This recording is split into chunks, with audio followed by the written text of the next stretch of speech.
तो फ्रेंड्स, जैसा कि आप लोग को पता है कि यहाँ पे यूपीएससी 2022 का प्रिलिमिनरी एग्ज़ाम यानी प्रीलिम्स का एग्ज़ाम हो चुका है। तो इस बार की जो कट ऑफ रहने वाली है 90, 92, 95 रहने वाली है। तो अगर आपके मार्क्स 90 अबव हैं तो आप मेंस की तैयारी बिना डरे कर सकते हैं। आप इजीली क्वालिफाई हो जाएंगे मेंस के एग्ज़ाम के लिए। तो गाइस, इस बार जो मतलब क्वेश्चंस का लेवल था वो कुछ टॉपर्स के या कुछ एस्पिरेंट्स के हिसाब से प्रीवियस ईयर से हाई था और कुछ के हिसाब से लो था। तो चलिए, वो हमारी बात नहीं है, सबकी तैयारी पे मैटर होता है कि किसकी कैसी तैयारी है, उस पर डिपेंड करता है किसको क्वेश्चन कैसे लग रहे हैं। तो गाइस, यहाँ पर हम एक आपको सीरीज़ दे रहे हैं, एक सीरीज़ प्रोवाइड कर रहे हैं जिसमें हम एक या दो से क्वेश्चन रोज़ डिस्कस करेंगे जो इस बार 2022 में प्रीलिम्स में पूछे गए हैं। ठीक है, तो हम सब्जेक्ट वाइज करेंगे एनालिसिस, सब्जेक्ट वाइज एनालिसिस करेंगे। तो ये हमारा जो फर्स्ट है ये इंडियन पॉलिटी का है। ये पॉलिटी का पहला क्वेश्चन है और सेट ए में 11th क्वेश्चन है। ठीक है गाइस, तो अब हम यहाँ पे फर्स्ट क्वेश्चन शुरू करते हैं। फर्स्ट क्वेश्चन है हमारा यहाँ पे पॉलिटी से फर्स्ट क्वेश्चन है और सेट ए का 11 क्वेश्चन है। ठीक है, इस चीज़ को आप लोग रिमेंबर रखिएगा। तो गाइस, यहाँ पे फर्स्ट क्वेश्चन जो पूछा गया है इंडियन पॉलिटी से 11th, consider the following statements. Pursuant to the report of H.N. Sanyal Committee, the Contempt of Court Act 1971 was passed। तो इसमें यह कहना चाह रहा है कि एच.एन. सन्याल कमेटी जो हमारे एसजीआई थे, एच.एन. सन्याल जी वो हमारे इंडिया के मतलब एसजीआई थे। तो उन्होंने एक कमेटी बैठाई थी। तो उस कमेटी के हिसाब से मतलब उस अकॉर्डिंग उनके अनुसार से उस कमेटी के अनुसार से कंटेंट ऑफ कोर्ट एक्ट 1971 पास हुआ था। तो ये बिल्कुल सही स्टेटमेंट है। और स्टेटमेंट सेकंड यहाँ पे ये कहता है the constitution of India empowers the supreme court and the high court to punish for contempt of themself. तो ये भी स्टेटमेंट बिल्कुल सही है कि सुप्रीम कोर्ट हमारे इंडिया में संविधान ने supreme court as well as high court दोनों को ही पावर दी है कि उनका अगर कोई तिरस्कार करे, उनकी वैल्यू ना करे तो उसको वो पनिश कर सकते हैं। ठीक है, तो और यहाँ पे स्टेटमेंट 3 दी गई हुई है, द कॉन्स्टिट्यूशन ऑफ इंडिया, ध्यान दीजिएगा, द कॉन्स्टिट्यूशन ऑफ इंडिया यहाँ पे होगा does not defines the civil contempt and the criminal contempt. तो ये स्टेटमेंट गलत है। यहाँ पे देखिए, हमारे भारतीय संविधान में कहीं नहीं मेंशन है सिविल कंटेम्प्ट और क्रिमिनल कंटेम्प्ट। सिविल कंटेम्प्ट होता है जिसमें हम न्यायालय की किसी निर्णय को जानबूझकर उसकी अवज्ञा करते हैं, बात नहीं मानते। और क्रिमिनल कंटेम्प्ट होता है इसमें हम कोई फेक पब्लिकेशन कर दें, कोई फेक बुक लिख दें या कोई फेक आर्टिकल लिख दें कोर्ट की डिग्निटी के ऊपर। तो ऐसा हमारा कॉन्स्टिट्यूशन में कोई ऐसा प्रावधान नहीं है। और स्टेटमेंट 4 यहाँ पर कह रही है in India the parliament is vested with the powers to make laws on contempt of court. तो बिल्कुल सही स्टेटमेंट है। हमारे भारत में पार्लियामेंट को पावर दी गई है कि वो लॉ बना सकता है कंटेम्प्ट ऑफ कोर्ट पे। यहाँ से ये पता चलता है कि जो ये हम लोग का जो मतलब ये था, ये ना बहुत टफ था इस बार का पेपर, ना ही बहुत ईजी था। तो यहाँ पे ऑप्शन बी सही होगा क्योंकि statement first, second and fourth ही सही है और स्टेटमेंट थर्ड गलत है, इसलिए बाकी ऑप्शंस नहीं होंगे। सेकेंड क्वेश्चन देखते हैं अब यहाँ पर, with reference to India consider the following statements. ठीक है, तो यहाँ पे फर्स्ट स्टेटमेंट जो पूछी गई है, फर्स्ट स्टेटमेंट है the government law officers and legal firms are recognised as advocates but corporate lawyers and patent attorneys are excluded from recognisation as advocates. देखिए, यहाँ पर गवर्नमेंट लॉ ऑफिसर्स ये तो इनको तो मान्यता मिली है कि ये एडवोकेट्स हैं, लेकिन लीगल फर्म्स में से ऐसा कोई नहीं कि उनको एडवोकेट कहा जाए। ठीक है, और एक बेसिक सा डिफरेंस होता है इनके लॉयर्स और एडवोकेट्स के बीच में। लॉयर्स वो लोग होते हैं जिनकी लॉ की डिग्री कंप्लीट हो चुकी है, उन्होंने लॉ अपना कंप्लीट कर लिया है, तो वो लॉयर्स होते हैं। और एडवोकेट्स वो होते हैं जो अपनी लॉ की डिग्री तो कंप्लीट ही करेंगे, ऊपर से बार काउंसिल ऑफ इंडिया में एग्ज़ाम क्वालिफाई करेंगे। मतलब उस एग्ज़ाम को क्वालिफाई करने के बाद इनको पावर मिल जाएगी कि जाके अपने क्लाइंट को कोर्ट में रिप्रेजेंट कर सकते हैं, उसके लिए केस लड़ सकते हैं। ठीक है, तो ये बेसिक सा डिफरेंस एडवोकेट्स एंड लॉयर्स में था। ठीक है, और आपको तो ये तो इजी है कि कॉरपोरेट किसी लॉयर्स किसी भी कंपनी के लिए जो काम करने वाले जो लॉयर्स हैं उनको नहीं रखा गया है एडवोकेट्स में, और पेटेंट ऐसे ही पेटेंट अटॉर्नीज को भी नहीं रखा गया है। ठीक है, सेकंड स्टेटमेंट यहाँ पे है। सेकंड स्टेटमेंट यहाँ पे कह रही है bar council have the power to lay down the rules relating to legal education and recognisation of law colleges.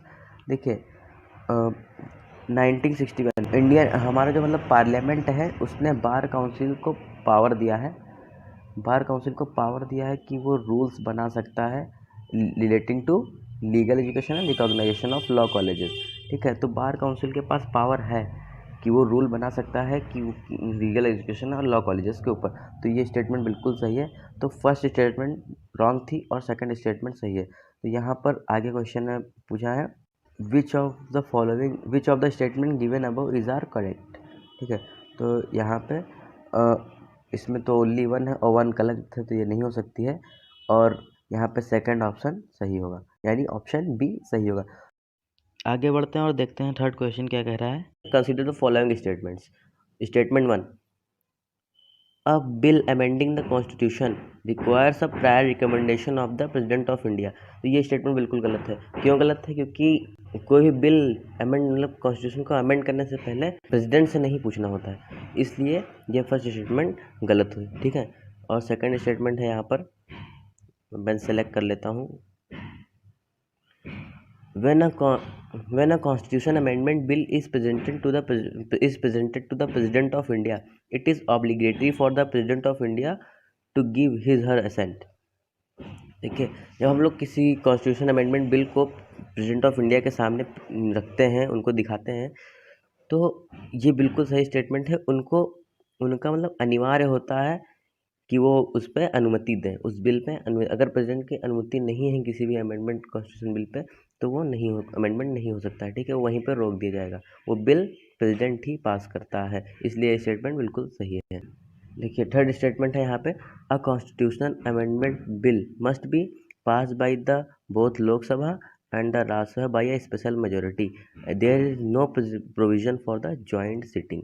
ठीक है, तो ये स्टेटमेंट बिल्कुल सही है। क्यों सही है? क्योंकि देखिए जब भी कोई कॉन्स्टिट्यूशनल अमेंडमेंट बिल होगा तो ये जो लोकसभा और राज्यसभा दोनों ही एक अच्छी खासी तादाद यानी मेजोरिटी में उसको लोगों ने उसको एक्सेप्ट किया हो, वहाँ के जो मतलब एमपीज़ हैं, और जो कोई जॉइंट सिटिंग का कोई प्रोविज़न नहीं है। मतलब कि जॉइंट सिटिंग नहीं कि राज्यसभा और लोकसभा दोनों के मिनिस्टर्स मेंबर सब बैठ के डिस्कस कर पे, ऐसा कुछ नहीं। वो अपने लोकसभा में ही पास करेंगे और ये अपने राज्यसभा में ही पास करेंगे, इसलिए स्टेटमेंट सेकंड है। देखिए एक चीज़ और यहाँ पे, इस क्वेश्चन को अगर आप फर्स्ट स्टेटमेंट से ही सही कर सकते थे, क्योंकि फर्स्ट स्टेटमेंट यहाँ पे गलत थी। ठीक है, तो आपको आगे पढ़ने की जरूरत ही नहीं थी, यहाँ पे एलिमिनेशन मेथड आप लगाते। देखिए फर्स्ट नहीं हो सकती क्योंकि इसमें फर्स्ट ऑप्शन है। ठीक है, फर्स्ट स्टेटमेंट है, इसलिए ये नहीं हो सकता। सी भी नहीं हो सकता और डी भी नहीं हो सकता, इसलिए आप एक ही स्टेटमेंट पढ़ के सीधे इसको टिक कर सकते थे। आगे देखते हैं फोर्थ क्वेश्चन क्या कह रहा है यहाँ पर। Consider the following statements. पहली स्टेटमेंट जो है, the constitution of India classifies the ministers into 4 ranks which cabinet ministers, minister of state with independent charge, minister of state and deputy minister. देखिए स्टेटमेंट गलत है। क्यों गलत है? क्योंकि हमारे कॉन्स्टिट्यूशन में ऐसा कहीं नहीं मिनिस्टर्स नहीं मेंशन है। और देखिए दूसरी बात कि जो क्लासीफाई होते हैं वो 4 में नहीं 3 रैंक्स में क्लासीफाई होते हैं, और वो 3 रैंक कौन कौन सी हैं? कैबिनेट मिनिस्टर में होते हैं, डिप्टी मिनिस्टर होती है। देखिए पेन चेंज करके आपको बताते हैं। पहला होता है कैबिनेट मिनिस्ट्री होती है, और ये जो है ये नहीं होती है, ये नहीं होती है ministry of state with independent charge, ये नहीं होता है। और ये होता है minister of state and deputy minister. ठीक है, तो ये 3 पार्ट में क्लासीफाई किया गया है, cabinet minister, minister of state and deputy minister. ठीक है, और ये minister of state with independent charge को क्लासीफाई नहीं किया गया यहाँ, इसलिए स्टेटमेंट गलत है। ठीक है, और हम यहाँ पर अब डिस्कस कर रहे हैं सेकंड स्टेटमेंट। और तो गाइस यहाँ देखते हैं सेकंड स्टेटमेंट क्या कहती है। सेकंड स्टेटमेंट यहाँ पे कह रही है, the total number of minister in the union government including the prime minister shall not exceed 15% of the total number of members in the Lok Sabha. ठीक है, देखिए ये 91st अमेंडमेंट एक्ट में 91st अमेंडमेंट एक्ट 2003 में ऐड किया गया था। ठीक है, और देखिए, जो इसका मतलब है कि अगर पूरे लोकसभा या राज्यसभा दोनों में ही अगर मान लेते हैं कि 200 मिनिस्टर्स हैं, तो 15% यानी कि 30 मिनिस्टर्स ही ज़्यादा बढ़ नहीं सकते, सिर्फ 30 मंत्री ही रह सकते हैं। ठीक है, तो इसलिए ये स्टेटमेंट सही है। इसलिए आपने जैसा कि देखा कि इस बार हमको हमको एक ट्रेंड मिल रहा है कि first, second and third question जो है, first, second and third and fourth question में ऑप्शन बी ही सही है। इसलिए अभी एक छोटा सा ट्रेंड हमको मिला है अभी तक। आइए फिफ्थ क्वेश्चन देखते हैं क्या है हमारा। Which of the following is are the exclusive powers of Lok Sabha. ये हमें बताना है कि यहाँ पे लोकसभा की क्या क्या स्पेशल पावर्स हैं। तो फर्स्ट स्टेटमेंट जो यहाँ पे है, which of the following is are the exclusive power of the Lok Sabha. ठीक है, तो लोकसभा के क्या क्या स्पेशल पावर्स हैं। ठीक है, तो to ratify declaration of emergency. हाँ, लोकसभा और राज्यसभा दोनों के पास ये पावर होती हैं, डिक्लेरेशन ऑफ इमरजेंसी, वो इमरजेंसी डिक्लेयर कर सकते हैं ऑल इंडिया में। लेकिन ये पावर आपने गौर नहीं किया कि राज्यसभा और लोकसभा दोनों के पास होती है, इसलिए ये कोई एक्सक्लूसिव पावर नहीं है। ठीक है, और सेकंड ये स्टेटमेंट यहाँ पे है, सेकंड स्टेटमेंट यहाँ पे, to pass a motion of no confidence against the council of minister. ये पावर सिर्फ ओनली लोकसभा के पास होती है, इसलिए ये स्टेटमेंट सही है।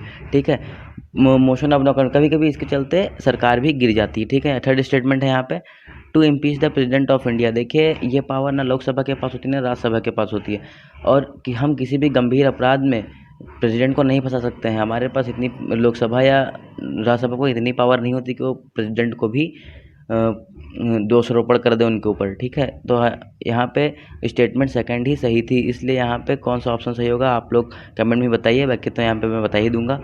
ठीक है, तो फर्स्ट स्टेटमेंट यहाँ पे नहीं सही होगी, क्योंकि इसमें देखिए फर्स्ट स्टेटमेंट गलत थी। वैसे अगर आपको पता चल जाता कि ओनली ऑप्शन 1 ही सही है, तो यहाँ पे सीधे आप बी टिक करके चले आते और बाकी के ऑप्शन गलत हैं। ठीक है, नेक्स्ट क्वेश्चन जो है इंडियन पॉलिटी से जो पूछा गया है, with reference to anti defection law in India consider the following statements. हमें एंटी डिफेक्शन लॉ के मतलब उसके रेफरेंस में हमें ये स्टेटमेंट्स जो नीचे दी गई हैं इनको समझना है, और इनको सही है या गलत है ये बताना है। ठीक है, ठीक है, तो यहाँ पे जो देखिए फर्स्ट स्टेटमेंट जो यहाँ पे पूछी गई है, the law specifies that the nominated legislator can not join any political party with in 6 months of being appointed to the house. देखिए, ये गलत है, ये स्टेटमेंट गलत है। क्यों गलत है? क्योंकि हमें मतलब कि यहाँ पे कैन नॉट नहीं, कैन होता तो ये स्टेटमेंट सही होती। ठीक है, हमें 6 मंथ के अंदर ज्वाइन करना होता है, ना कि 6 मंथ के बाद ज्वाइन करना होता है। मतलब जो नॉमिनेटेड लेजिस्लेटर होता है उसको 6 मंथ के बाद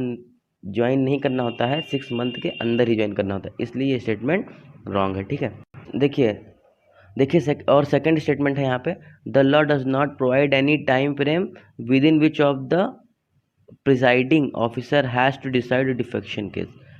देखिए, ये स्टेटमेंट बिल्कुल सही है। क्यों सही है? क्योंकि देखिए वो जो स्पीकर होते हैं लोकसभा या राज्यसभा में, वो उनके पास कोई टाइम बाउंडेशन नहीं होता है कि वो कब इस पे डिफेक्शन केस पे, किसी भी डिफेक्शन केस पे किसी एमएलए को अगर निरस्त करना है तो उसको उनका ये दबाव नहीं होता समय का कि इतने समय में आपको करके ही देना है। ऐसे ही एक केस हुआ था, मणिपुर के एक स्पीकर ने एक एमएलए को डिसमिस करना था, लेकिन उन्होंने नहीं किया, और कब तक नहीं किया, 3 साल तक उन्होंने उस पर कोई एक्शन या कोई सुनवाई नहीं की।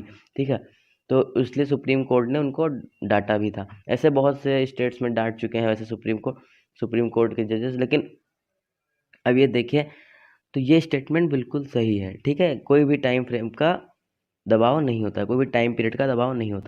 विच of the statement given above is are correct. ठीक है, कौन सा स्टेटमेंट इसमें से सही है, तो देखते हैं।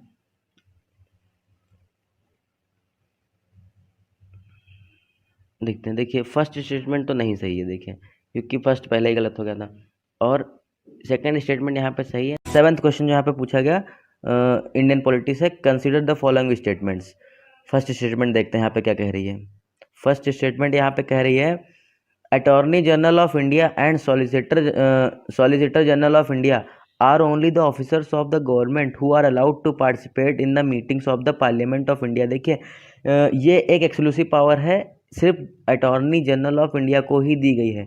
वही सिर्फ मतलब पार्लियामेंट में होने वाली मीटिंग में सिर्फ वही बैठ सकते हैं, सॉलिसिटर जनरल ऑफ इंडिया नहीं बैठ सकते हैं, इसलिए ये स्टेटमेंट रॉन्ग है यहाँ पे। ठीक है, आप लोग को समझ में आया, इसलिए स्टेटमेंट रॉन्ग है। सेकंड स्टेटमेंट देखते हैं यहाँ पे, सेकंड स्टेटमेंट यहाँ पे, according to the constitution of India, according to the constitution of India the attorney general of India submits resignation with when the government which appointed him resigns. इस statement का मतलब है कि जब कोई जो न्यू गवर्नमेंट मतलब जो भी गवर्नमेंट थी जिन्होंने उस अटॉर्नी जनरल को अपॉइंट किया था, वो जब चली जाती है या गिर जाती है या उसका टाइम पीरियड ख़त्म हो जाता है तो ऑटोमेटिक अटॉर्नी जनरल भी रिज़ाइन दे देते हैं। ये बात सही है, लेकिन ये बात कॉन्स्टिट्यूशन में नहीं मेंशन है, ये एक कन्वेंशन है, ये कॉन्स्टिट्यूशन में नहीं मेंशन है, ये एक कन्वेंशन है। ठीक है, ये एक कन्वेंशन है, ये कॉन्स्टिट्यूशन में मेंशन नहीं है।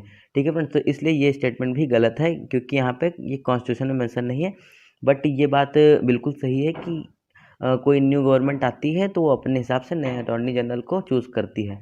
ठीक है, तो यहाँ पे हम देखते हैं ऑप्शंस, कौन से ऑप्शन इसमें से सही होंगे। Which of the statement given above is are correct. तो फर्स्ट स्टेटमेंट यहाँ पे गलत है, ये नहीं हो सकती, सेकंड भी नहीं हो सकती और फर्स्ट सेकंड भी नहीं हो सकती, इसलिए ऑप्शन डी सही है। 8th क्वेश्चन है जो इंडियन पॉलिटी का, with reference to the writs issued by the courts in India consider the following statements. देखिए, रिट्स के रेफरेंस में हमें ये स्टेटमेंट्स को जज करना है, देखना है। ठीक है, तो फर्स्ट स्टेटमेंट यहाँ पे, mandamus will not lie against a private organisation unless it is interested with a public duty. देखिए, मैंडेमस को हम किसी भी प्राइवेट ऑर्गेनाइजेशन पर नहीं लगा सकते हैं। जैसे मान लीजिए आपका ही कोई ऑर्गेनाइजेशन है, कंपनी है, आपका मन है आप काम कर रहे हैं, आपका मन है आप काम नहीं कर रहे हैं, इस पर गवर्नमेंट या जज या सुप्रीम कोर्ट या कोई भी कोर्ट इस बाउंडेशन नहीं है आपके ऊपर, या कोई दबाव नहीं कि आप काम करिए, या कोई भी आप पे वो नहीं कर सकता। लेकिन तब तक, कब तक, जब तक कि ये पब्लिक ड्यूटी से आप बंधे ना हुए। जैसे आपको कोई जिम्मेदारी कोई गवर्नमेंट का काम ही आप कर रहे हैं प्राइवेट में, तो आप तब नहीं कर सकते कि आप अपने मन का काम करें, आपका मन हो रहा तो कर रहे हैं आपका मन, तब आपके ऊपर रिट जारी होगी। ठीक है, तो यहाँ पे तो ये यहाँ पे देखते हैं, ये स्टेटमेंट जो यहाँ पे सही है।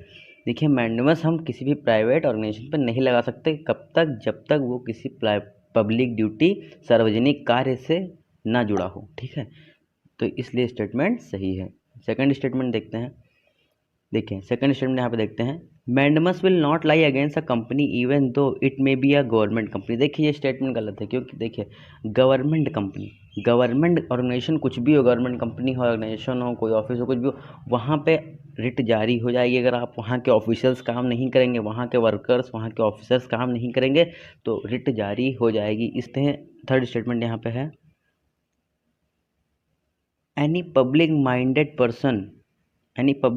person can be a petitioner to move the court to obtain the writ of quo warrant। देखिए, यहाँ पे मतलब कि कोई भी पिटिशन डाल सकता है, कोई भी पब्लिक के लिए कार्य करने वाला, कोई सिर्फ पब्लिक के लिए कार्य करने वाला कोई भी पिटिशन डाल सकता है कोर्ट के ऊपर रिट की। जैसे मान लीजिए कि कोई चीफ मिनिस्टर किसी को बनाना था किसी पार्टी से जिसकी भारी बहुमत की सरकार बनने वाली है, लेकिन जहाँ से वो जो आदमी खड़ा था, जिसको चीफ मिनिस्टर बनाना था, वो आदमी खड़ा था और वही नहीं जीतता है, तो उसको चीफ मिनिस्टर बनाना भी कैसे बनाएंगे। तो उसको मान लीजिए बना भी दिया तो कुछ उसका फिर से री इलेक्शन करवाएंगे पार्टी के अंदर, या जैसे भी करवाते हैं उनका प्रोसीजर हो वो करवाएंगे। और उस सिलेक्शन में अगर वो नहीं जीतते हैं, उसमें भी नहीं जीतते और ऐसे वो बने हुए हैं काफ़ी समय हो गया, तो उनके ऊपर वारंटो जारी हो जाएगा। और अगर ये वारंटो रहेगा उनके ऊपर तो जब तक वो पर्टिकुलर पोस्ट पे हैं तब तक ही ये जारी हो सकता है। अगर वो पोस्ट को त्याग कर देते हैं तो उनके ऊपर ये वारंट नहीं जारी होगा। ठीक है, तो ये स्टेटमेंट भी सही है। ठीक है, यहाँ पे पब्लिक मनी ने कोई भी जाके पिटिशन डाल सकता है इसके लिए। तो यहाँ पे हम देखते हैं कौन सी स्टेटमेंट, मतलब कौन सा ऑप्शन सही होगा। विच of the statement given above is और करेक्ट। ठीक है, यहाँ पे इज़ नहीं दिया लेकिन मैंने लगा दिया अपने पास से, इतना तो आइडिया हो ही गया है। तो फर्स्ट ऑप्शन देखते हैं, फर्स्ट है वो सही नहीं होगा क्योंकि यहाँ पे देखिए ऑप्शन 1 सही था, ऑप्शन 2 गलत है इसलिए नहीं होगा, और ऑप्शन 2 गलत था, ऑप्शन 3 सही है इसलिए ये भी नहीं होगा। और आप लोग भी कमेंट में बता दिया करिए समझने के बाद, मेरे ऑप्शन आंसर देखने से पहले। ठीक है, तो जो डी है इससे आपकी भी प्रैक्टिस होती रहेगी। ठीक है, तो जो डी है ये भी नहीं होगा क्योंकि सारे ऑप्शन नहीं सही, इसलिए ऑप्शन सी यहाँ पे सही हो। आगे बढ़ते हैं, देखते हैं 9th क्वेश्चन यहाँ पे Indian political, with reference to a deputy speaker of a Lok Sabha consider the following statements. देखिए, हमें डिप्टी स्पीकर के रेफरेंस में बताना है। ठीक है, तो यहाँ पे देखते हैं स्टेटमेंट 1 देखें यहाँ पे, as per the rules of the procedure and the conduct of business in Lok Sabha the election of deputy speaker shall be held on such date as speaker may fix. देखिए स्टेटमेंट बिल्कुल सही। देखिए डिप्टी स्पीकर के जो मतलब conduct करने का तरीका है, उसका जो प्रोसीजर है, उसको कौन फिक्स करता है, उसके इलेक्शन की डेट को कौन फिक्स करता है, डिप्टी स्पीकर के, वो जो स्पीकर आते हैं नए, जो भी स्पीकर हैं वो फिक्स करते हैं। ठीक है, तो ये स्टेटमेंट सही है। सेकंड स्टेटमेंट देखते हैं यहाँ पे, there is a mandatory provision that the election of a candidate as deputy speaker of Lok Sabha shall be from either the principal of opposition party or the ruling party। देखिए ये एक मतलब convention चला आ रहा है, ये एक mandatory नहीं है। पहली बात देखिए, मैंडेटरी नहीं है इसलिए कि ये स्टेटमेंट गलत हो जाएगी, लेकिन क्यों गलत है, मैंडेटरी नहीं है पहली बात तो, और ये कन्वेंशन है। और दूसरी बात कि ये एक सिर्फ एक नियम चला आ रहा है, एक प्रथा चली आ रही है कि जो हमारे स्पीकर होंगे वो रूलिंग पार्टी के होंगे और जो डिप्टी स्पीकर होंगे वो अपोजिशन पार्टी के होंगे, लेकिन ये कोई मैंडेटरी नहीं है, ऐसा कुछ ज़रूरी नहीं है, लेकिन बस एक प्रथा है इसलिए इसको कैरी कर रहे हैं। ठीक है, तो यहाँ पे स्टेटमेंट गलत है, ये मैंडेटरी नहीं है। थर्ड स्टेटमेंट देखते हैं यहाँ पे, the deputy speaker has the same power as of the speaker when presiding over the sitting of the house and no appeal against his rulings, no appeal lies against his rulings. ठीक है, तो यहाँ पे देखते हैं deputy speaker भी same power enjoy करता है, जब सेम पावर उसके पास होती है जब स्पीकर नहीं होता है, जब वो स्पीकर की सीट पे जाके बैठता है और उसके खिलाफ कोई भी उसकी रूलिंग के खिलाफ कोई भी अपील नहीं होती है लोकसभा के अंदर या पार्लियामेंट के अंदर, तो डिप्टी स्पीकर के पास भी उतनी ही पावर होती है जितनी स्पीकर के पास भी होती है, इसलिए ये स्टेटमेंट भी सही है यहाँ पर। ठीक है, बहुत ही सिंपल सा इजी सा स्ट्रेट फॉरवर्ड क्वेश्चन था, थोड़ा सा लंबा था, बहुत बड़ा क्वेश्चन था, 4 स्टेटमेंट दी गई हुई हैं, लेकिन आप इसको ईजिली कर सकते थे। ठीक है, तो यहाँ पे फोर्थ स्टेटमेंट देखते हैं, the well established parliamentary practice regarding the appointment of the deputy speaker is that the motion is moved by the speaker and duly seconded by the prime minister। ठीक है, देखिए ये स्टेटमेंट यहाँ पे गलत है। देखिए ये स्पीकर का ये अपॉइंटमेंट का तरीका है स्पीकर का कि प्राइम मिनिस्टर स्पीकर को चुनते हैं फिर उसको अप्रूव करते हैं, लेकिन यहाँ पे ये डिप्टी स्पीकर के केस में ऐसा कुछ नहीं होता है, इसलिए ये भी स्टेटमेंट गलत है यहाँ पर। तो यहाँ पर हमें मिली कि स्टेटमेंट फर्स्ट एंड थर्ड ही सही थी।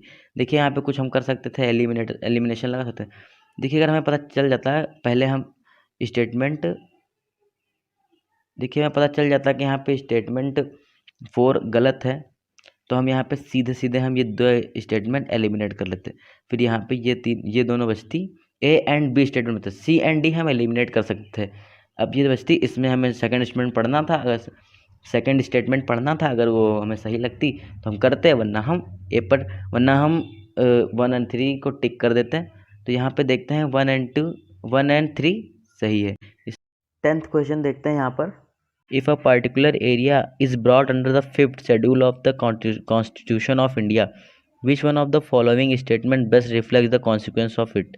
देखिए अगर कोई एरिया फिफ्थ शेड्यूल के अंदर लाया जाता है तो उसके क्या क्या इम्पैक्ट होते हैं, ठीक है, क्या क्या उसके कॉन्सिक्वेंसेज हैं। ठीक है, तो फर्स्ट स्टेटमेंट यहाँ पे देखते हैं, ए है, this will prevent the transfer of land of tribal people and non tribal people. देखिए जो 5th शेड्यूल है बनाया ही गया है इनके ट्राइबल पीपुल्स के और नॉन ट्राइबल पीपुल्स के राइट्स के लिए। ठीक है, तो इसलिए ये स्टेटमेंट तो बिल्कुल सही होगी। ठीक है, यही स्टेटमेंट करेक्ट है इस आंसर का, लेकिन बाकी भी स्टेटमेंट हम डिस्कस कर रहे हैं। और बी स्टेटमेंट है, this would create a local self governing body in that area. देखिए ये 6th शेड्यूल की बात है। ठीक है, ये जब हमारे देश आज़ाद हुआ तो उस वक्त की कंडीशन कुछ और थी, इसलिए कुछ एरियाज़ को लोकल सब गवर्निंग बॉडी बना दी गई थी, जैसे असम है, मेघालय, त्रिपुरा, मिजोरम। ठीक है, और ऑप्शन सी तो यहाँ पे बिल्कुल गलत होगा, इससे कोई मतलब ही नहीं है शेड्यूल से, 5th शेड्यूल और 6th शेड्यूल से कोई मतलब नहीं। This would convert that area into a union territory, ऐसा कोई वो नहीं है। ठीक है, तो ये बिल्कुल गलत है।